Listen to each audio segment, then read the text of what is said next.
بسم اللہ الرحمن الرحیم۔ السلام علیکم ناظرین کرام۔ روزے میں اگر اطعام ہو جائے تو اس سے روزہ نہیں ٹوٹتا۔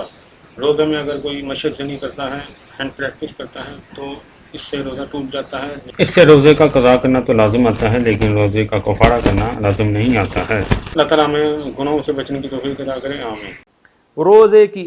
روزے کی حالت میں دوران غسل غرارہ کرنا۔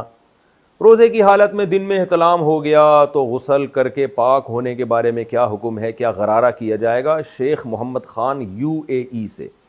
اگر روزے میں احتلام ہو گیا ہے تو دیکھیں غسل کرنے میں غرارہ پھر بھی نہ کریں، لیکن منہ بھر کے قلی کریں، قلی کریں منہ اچھی طرح بھر کے، نہ تاکہ فرض قلی ہو جائے اور جو منہ میں پانی جہاں تک پہنچانا واجب ہے وہ پہنچ جائے۔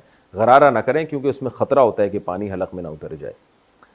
کیا احتلام سے روزہ ٹوٹ جاتا ہے؟ کیا احتلام سے روزہ ٹوٹ جاتا ہے؟ آیت اللہ کاشف بہاولپور سے۔ نہیں جی، احتلام سے، نائٹ فال سے روزہ نہیں ٹوٹتا۔